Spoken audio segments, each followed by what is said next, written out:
piecewise graphs. In a lot of situations, the cost of something is calculated differently for a small amount compared to a large amount. So if I'm buying timber, it might be $2 per metre if I'm buying a small piece, but $3 a metre if I'm buying a big piece. So here, for example, I've got the cost to purchase X cubic metres of gravel. And it looks scary, but all this is really saying is when X, so that is the number of cubic metres, is between 0 and 3, this is the cost equation. But when the amount I'm ordering is between 3 and 8, this is the cost equation. And chances are it only goes up to 8 because your standard tip truck fits about 8 cubic metres of material. So we don't need to worry after that. So in order to graph this, because it changes and there's going to be 2 different parts of the line, we'll have to find 3 different points to graph it. To graph, we're going to calculate where x is 0, the changing point where x is 3, and where x is 8.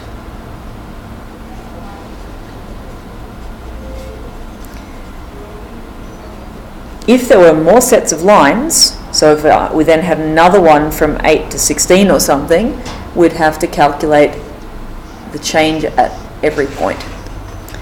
So let x equal 0. We have to choose the correct equation. At the moment it's this one, because when x is between 0 and 3 we use this one. Write our equation, substitute in x equals 0, which really isn't very necessary. I don't really need to see that. So c is 50, and that's our starting point. Now the equation changes where x is 3, so we'll work out where we get to where x is 3. Now, when x is 3, these will have to be the same. So we might as well calculate it from this first one, since we're used to using that one.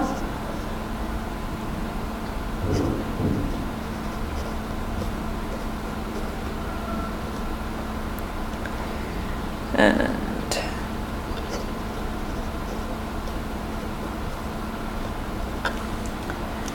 so 40 times 3 is going to be 120. The cost is 170.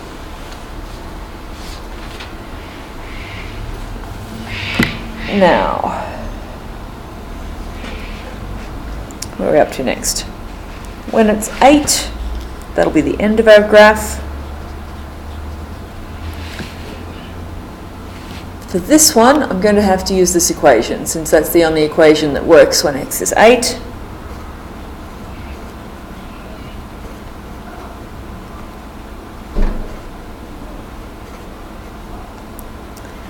So 30 times 8 is 240, so 320 when x is 8. So we're looking for the coordinates of the end points of all the lines. And then we graph. So x obviously has to go up to 8, and c, our y-axis, has to go up to 320. Let's see if I can fit this in here. And of course, which I haven't got, we'll use a ruler. Sorry. So x up to 8 is easy. 320 might be a little tricky.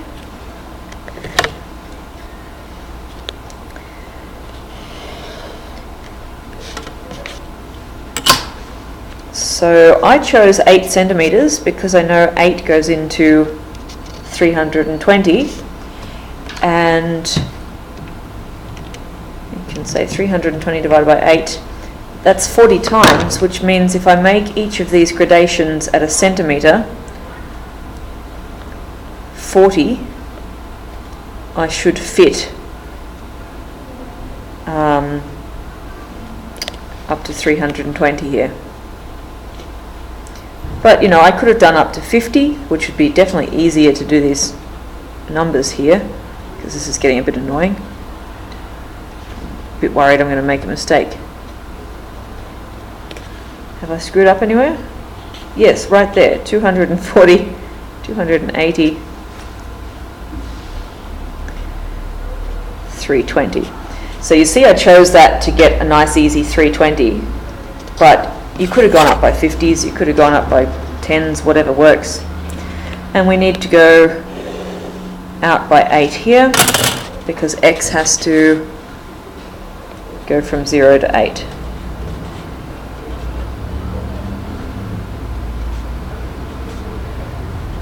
Oops. So this is x, meters cubed of gravel, and this is cost. So we do make sure we label our axes. So then we look, when x is 0, c is 50. See, going up by 50s would have been quite fine. Yeah, it's about there. When x is 3, c is 170.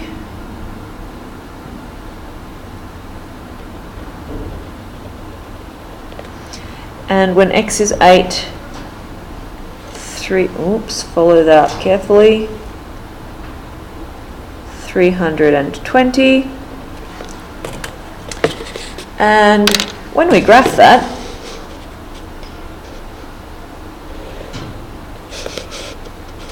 you can see really clearly that the cost isn't going up as much per cubic meter here compared to what it was doing there. From that, once you've graphed this, you might have to answer some questions, such as find the cost to order 6 cubic meters. Of course, you would have x is 6, choose the correct rule. When x is 6, we have to use this one and substitute it in.